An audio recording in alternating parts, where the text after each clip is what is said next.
an issue.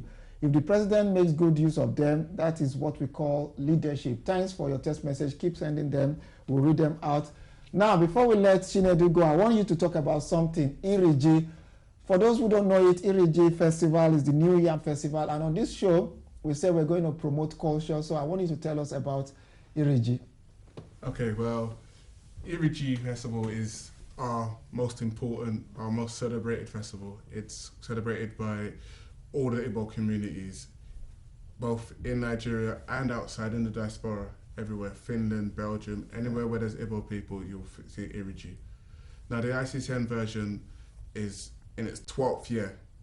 So we've been running this for 12 years now, and this one is, we are really going all out. And when is this taking place? It's taking place on Saturday the 17th of October at the White House venue, 281 Barking Road. And it's going to be, we're going to have your masquerades, you're going to have live music, dancers, lots of food, lots of mingling, lots of networking. And I need to say to Indie Igbos and friends of Indie Igbos in England, you need to attend this festival. We need to learn a lot about our culture, cross-culture. I've been to this festival at least once. It's amazing. And young people need to learn about Nigeria, the Nigerian culture. And if people want to join ICSN, which is the network group for young Igbo people, how do they join? Okay, so the best thing I would suggest is to go to the website, www.icsn.co.uk, and all the information on how to join and the information about the Iriji, how to buy tickets, is all on the website. Okay. Before we let you go, I want you to watch this clip, and I want Nigerians to also see this clip. I know we've got another caller on the line, but before we take your call, somebody flew a Nigerian aeroplane over blue, whatever name they call the airline, over land. It rained, and not to see what happened inside the aircraft, a Nigerian aircraft, and it's about the safety. I want you to see this before you go.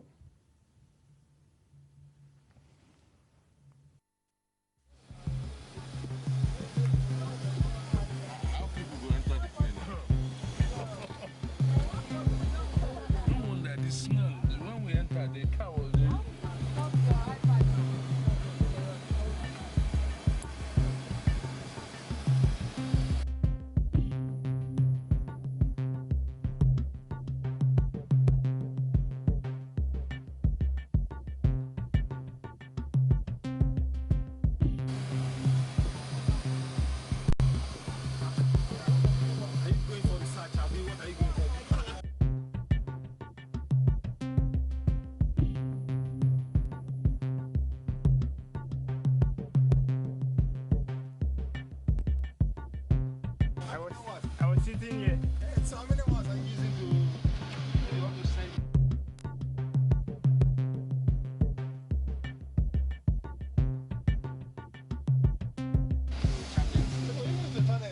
One shot is even okay now. We are taking on more shots. It will be difficult to be shot. Maybe it's except your video.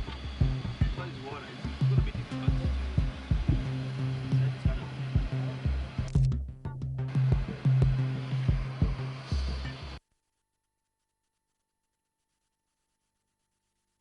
Can you imagine that? You know, wow. I know our roof is leaking in Nigeria, but you never expect that a aircraft that it will rain and then it will be leaking. Surprise? This is why I like taking the ABC from Lagos to the east. I don't want to... So the ABC is the night... the bus. Is the bus. Take that. Okay, it's 10 hours, but I'm more comfortable with that. Yeah, because you don't want to be flying and then it rains and then it starts dripping on your body. That's shocking. That would scare the living dead outside. Well, Chinedu, it's good to have you on the program. Thank you so much. Thank you. And then good luck with Iriji Festival. And we will try and attend. You have anything you want to say to our people? I just want to say thank you for the support. You've always been there for us, and it's a shame that your program is ending, but with you, I'm sure the next bigger and better thing is just around the corner. Thanks so much. I will hope to see you there. Yeah, we'll definitely. Actually, we would like to extend an invite to you. Yeah, that's fine. Thanks, viewers. Don't go away. The second part of the program is very important. Sudden death syndrome. You know how amazing we just work every day, we think everything is all right, we feel very healthy, we go to work, and then you drop dead. My guest in the studio, Bob Olukoya, is a living witness. Just don't go away. I want him to talk about his experience, and just watch this clip about sudden death syndrome, because we need to learn one or two things from what Bob went through. And as Nigerians, as members of the diaspora community, we need to take care of our health. Don't go away. When we come back, the next topic is sudden death syndrome.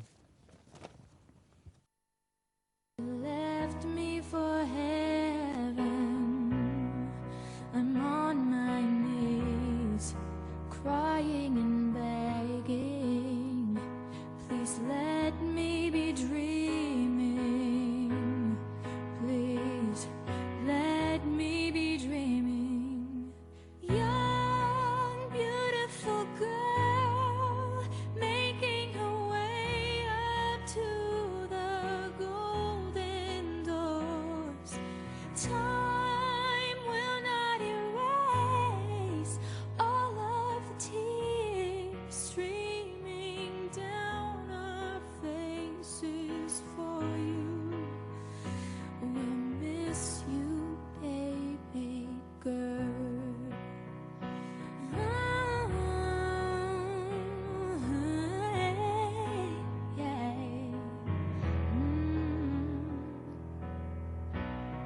Remembering the way your smile made my world alright.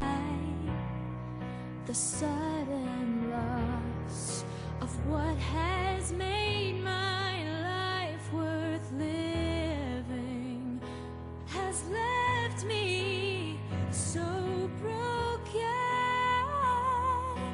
Young, beautiful girl, making her way up to the golden doors.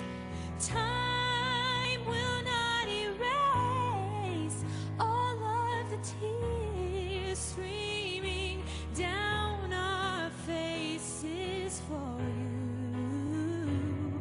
We'll miss you, baby girl.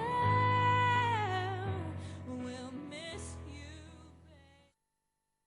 First, welcome back to Politics with KO. And the first part of this program, we discussed the ministerial list, and Mrs. Desiani, our special guest in the UK.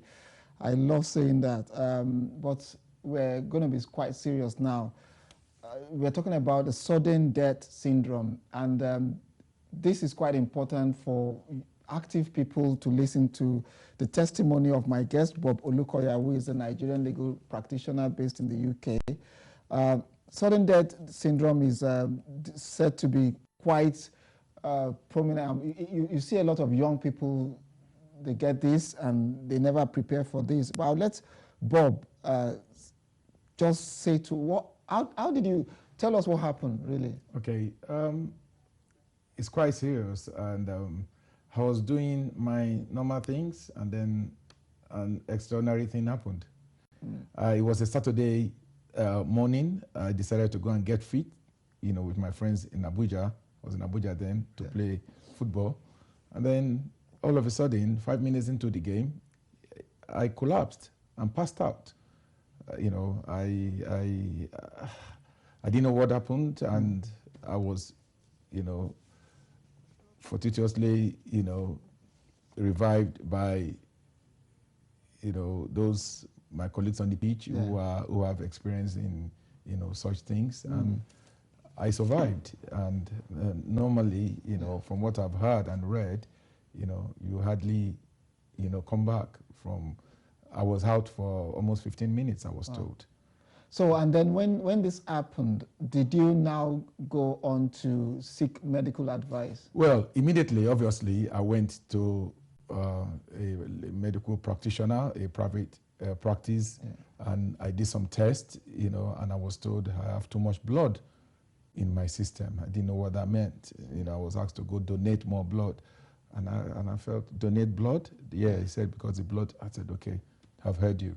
So when I came back to England, and I went to the general practitioner, And I told them what happened, and they said, "Oh God, that is sudden death syndrome. That is an episode of that. Wow. That, you know, hardly people survive it." So I was quickly sent to the A&E to go and do, you know, the test that was shown on the screen just now, the ECG and the echo, and it was I was detained right away, you know, because my heart is under so much pressure, you know, that, you know, they could not let me walk another yard. I was put on the wheelchair, put on the bed, and I was, you know, taken in. So how long did you stay in hospital? Yeah, at the first instance, I was there for the diagnosis stage. I was there for about 5 days. Yeah. And then after that, I was now, you know, asked to keep coming for more tests and, you know, more referrals and more referrals. And then eventually they detected that I had what they call blood clot. My blood clots abnormally. Yeah. And so that now prevents, you know, aerated blood from getting to the brain and all other parts of the body. So before you went to play football, you were feeling healthy, Oh, yes. you just felt everything was good in Oh, life. yes, I was feeling healthy, I was feeling okay. Although once in a while I feel breathless, but I put it down to all sort of things. Yeah. Oh, there is too much heat in Nigeria. Yeah. Oh, you know, one is coming, getting a bit older and all that, you know, not knowing there are underlying I've got a caller on the line. Hello, good evening, caller. Please tell me your name and where you're calling from. Hello, good evening, Mr. Kayode. Good evening. Yeah, my name is Wale. I'm calling from Ireland. All right, go ahead, Wale. Yeah, I know you're talking about a different topic now, but would it be okay if I talk about the ministerial leave? Yes, quickly, please. Yeah, please. I just want us to be patient with the president. Yeah. If he chooses young people, we will still complain about it. So he has chosen these people. I mean, at the end of the day, what we need is Nigeria to be good. Okay. All right. Thanks for that, Wale. But before you go, Wale, let me ask you this question. Okay. Do you go for medical checkups regularly? Yes, I do, yeah. Okay. All right. Thanks for that. Because I want our viewers to know this is very important. We live in this country. The NHS is more or less free. You won't go there and they will ask you to bring 1 million naira. So let's learn from Bob's experience. And since that episode, what lesson did you get from it? Well, again, when that happened and I came here, I was now being, you know, taken through my experience by my general practitioner. And he was asking me, do you have history of sudden death in the family, somebody just dropping dead? And I said, hang on, yeah, that was exactly what killed my dad. My dad just dropped dead in a church. Wow. You know, he collapsed the first time. They gave him water, you know, aerated him and all that. And then he got up and then he dropped it again. He collapsed again and then he didn't survive. And then that never occurred to me. I never saw that as something that could actually, you know, affect me personally or any of the siblings. You know, but from this incident, I've learned that take the medical history of a family very seriously, because you don't know what can actually come to you. So all those forms they ask us and we just tick without reading. When they say, does your family have this? That's right. Think deep. You just don't want them to waste your time. No, so it's important. It's important. And then one other thing is that, you know, at some point about, you know, 2-3 years before the collapse, I had what they call DVT, deep vein thrombosis. But I never knew that was what I had. Wow. You know, unfortunately, I was in Nigeria at the time, and I showed it to some people. They said, oh, maybe you stepped on something. Maybe it's juju, you know, maybe you've gone somewhere. Maybe you've eaten something. Maybe you got beaten by skirt and blouse. I don't know if you know what they call skirt and blouse in Nigeria. And it's a swollen part of at the back of your calf, at the back of your leg. Yeah, DVT, deep vein thrombosis. Those are signs of that things are not okay. With your blood profile. With your blood clotting profile. So you need to check it out. Okay, let's take the next caller. Hello, good evening, caller. Please tell me your name and please let's talk about this condition, sudden death syndrome. Good evening. Good evening. Sorry, Mr. Claude, my name is John, calling from Camberwell. All right, go ahead, John. Please, I would love to talk on the ministerial. All right, if you keep it to 60 seconds. I see it in two ways. Yeah. People from 50 upward may say that this is not a change. But people from 40 downward in Nigeria will say it's a change. Because people from 40 downward in Nigeria, they've never seen a CMS always claim before in their entire life under Fashola, things change in Lagos. Yeah. A lot of people may disagree with it, while some will also agree with it. A lot of things change. Okay. Fashola is a symbol of change to 40 years downward. Okay. All right. But people from 50 may say it's not a change. Okay. Thanks, John.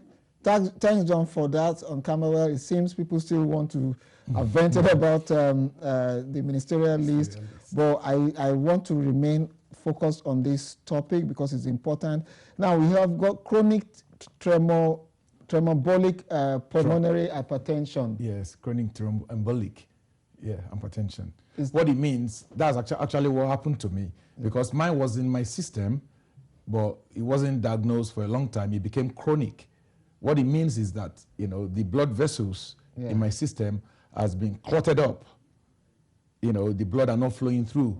So normally, ordinarily, you should use blood thinning medications, and it should thin your blood, and then you should be back to normal. But because it's become chronic, it has to be operated upon. And that's exactly what happened to me, because it's been there for so many years. It wasn't detected until I collapsed and test was carried out. And unless I'll keep saying this, we need to actually check ourselves. Let's take the next caller. Hello, good evening, caller. Good evening, Mr. Cowdy. Good evening, sir. Tell me your name and where you're calling from. Yes, sir. I'm Dr. Thomas calling from London. Go ahead. Are you a medical doctor? Yes, I am. Yes, we're happy to have you. Yeah. Pleasure. Yeah. Oh, yes. With the gentleman there, well, the symptoms he narrated, Yes. they are typical symptoms of myocardial infarction. In Germany, they said, I think it's the German textbook that described it best. That heart infarct, secundentod. Secundentod means death in seconds. Wow. Secundentod, that is what it means. Death in seconds. It can kill you straight away. If you are lucky, if somebody is there to help you within the first 4 minutes, you may survive it. It's usually caused by coronary artery disease. The coronary artery disease goes from aorta back into the muscle of the heart, so that the heart can function better. It's that coronary artery that fills the muscles of the heart. Yeah. Without which you are gone. So, doctor, what can we do? What can people do to prevent this? Well, to be candid, there's not much one can do. Well, the gentleman there had a good symptom in the sense that he had this deep vein thrombosis. Once you see deep vein thrombosis, it's always indicative that you have a sort of embolism, that is a sort of clot in the artery, which is going up and down. If you get to a certain point where there is a stricture of the artery and it cannot go further. So it was just lucky, basically. Yes, it was just lucky. Okay, thank you so much, doctor, for calling in. Pleasure. And do you see, did your perspective change about life? You missed death by 15 minutes. 15 minutes. 15 minutes. Or less than 15 minutes. Yes. Yeah, of course it did change, because Ken Inedua George invited me into that football practice. Over there are all people from the southeastern part of the country. There is no Yoruba person there. Wow. And one of them revived me. Wow. Or two of them revived me. They didn't Someone say this is a Yoruba guy. Yeah. They didn't say this is, so that, gave me a different perspective, that we're all human beings to start with. So you went to play football with people from the southeast? From the southeast. And you're the only Yoruba person? I'm the only Yoruba person there, and was the only one that also collapsed. And they ended the game, they ran to me, they revived me, and, stabilized me, and then, put me on my way to the hospital. Changed. Of course, that has to change your perspective on the way. When people start bringing up all sort of kind of sentiment, I just look at them and say, no, you don't know it yet. When it happens to you, you will know, we are human beings to start with. Do you think Nigerians in the UK, with the best medical facilities available, do you think we don't really appreciate it? We take things for granted? I think we do, because somebody told me in Nigeria that I have too much blood in my system. What the person was seeing was blood clot. My blood was clotting, my clotting profile. And they told me I have too much blood, go donate blood. If I had taken that and gone home and didn't have access to come here or to get second opinion here, I would have just, Wow, you been know. gone. And also, let me tell you, until 15 years ago, Yeah. my diagnosis could not be treated. Wow. You know, we just been able to be treated since 15 years ago. So I would have just been given medication until one passes away. Okay, let me read these text messages before I take my next caller. I've got Barrister Ikem Naeze from the UK. Kayode, why is your program ending? Did you get appointment in Nigeria or because of lack of sponsorship of your program? Please tell us. I am one of your admirers and would not be happy not watching you again. Waiting happen, big boss. Okay, thanks for that. Another text message, Dave. Desiani arrest. Good evening, Kayode. Should we call this witch hunting as well, as APC government now has majority in the House of Commons? That's Dave. From Ireland, I've got Livingstone. The judiciary is the fulcrum that upholds justice. Nigeria is corrupt today because of the judiciary. Because there's widespread corruption in the judiciary, and that's from Ireland. Another text message, Adeoye. The constitution should be changed. Anyone who has held office for 4 years as governor or whatsoever should be disallowed. Ogunlesi, who bought Gatwick, should be invited to bring good aviation industry in Nigeria. And finally, Kola Adeyefa, Kayode, well done for the program. Mr. President gave the impression of searching and putting together technocrats as ministers. Alas, he has failed in doing this. Secondly, Mr. President is morally and constitutionally wrong to make himself petroleum minister, just like Obasanjo did. That's Kola Adeyefa. But let's take our phone call. The conversation is about sudden death syndrome. Good evening, Kola. Please tell me your name and where you're calling from. Kayode, this is Chooks. I'm calling back. Chooks, I won't let you because this is going to be the second. Talk about the health. I'm not talking about. Oh, okay, all right. Go ahead quickly. Yeah.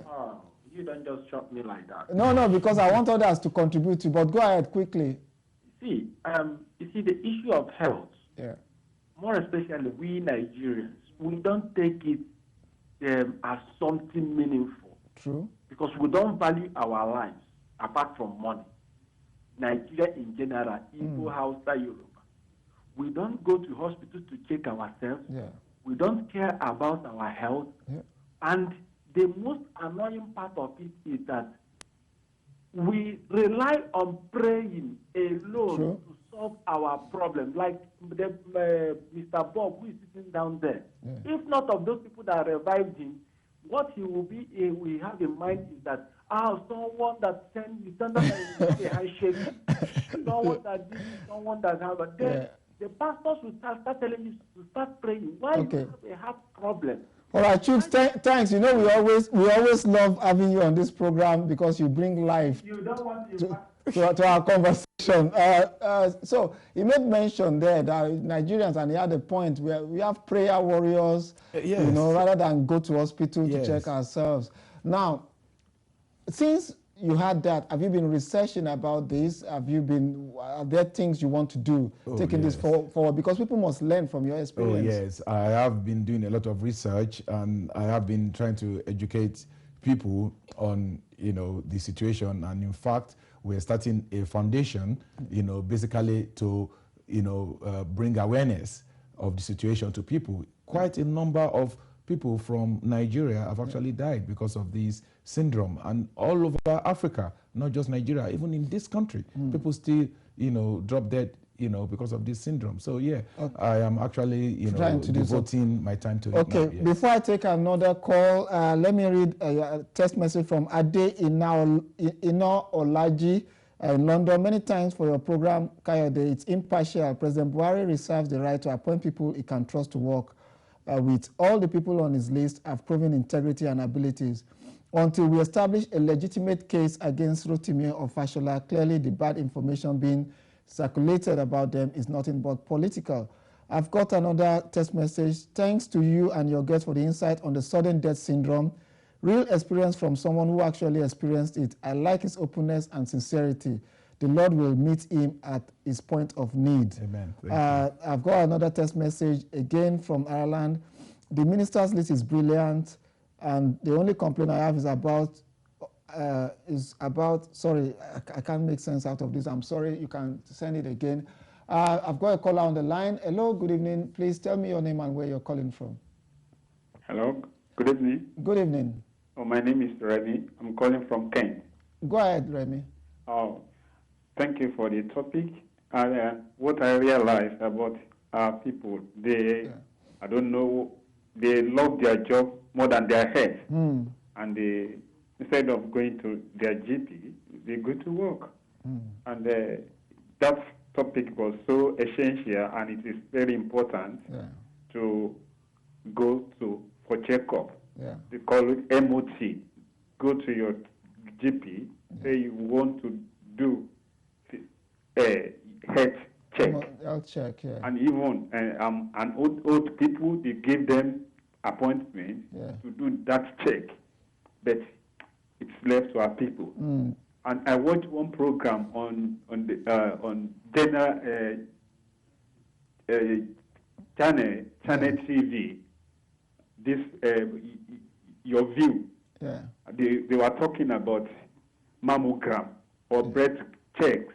Yeah. Which even briefly available here for people. They don't go. Instead, which is not, it costs nothing. Yeah. But in Nigeria, it costs money. Yeah. And somebody was saying that how people in Nigeria, they don't want to go because of the money. Okay. And it's free here, and people are not going. And free here, they are not going. Okay, thank you for that will help us. They don't want to do it. Thanks so much for that. Yeah, I want us, because I want you to listen to this professor in this second clip before we round up. And just as you sit at home, I really need you to listen carefully. It's about sudden death syndrome. And just listen carefully to this professor in this clip we're going to show to you. And please, it's important we go to our GP. An apparently young and healthy individual in whom subsequent post-mortem analysis and a toxicology screen, that is, screening for drugs that may cause sudden death, comes back negative. So no obvious cause is identified.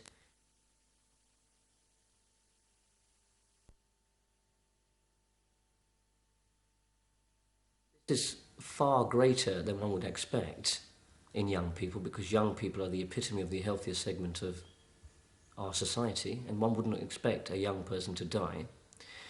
So what my message to the ambulance men will be is that they ever take a 999 call for a young person that's collapsed, not to assume it's just drugs or alcohol. This may be a serious fatality which may require immediate cardiopulmonary resuscitation, because these conditions are invariably fatal if resuscitation isn't started immediately. The second point I should make is that not everybody that is a victim of sudden death presents with a collapse.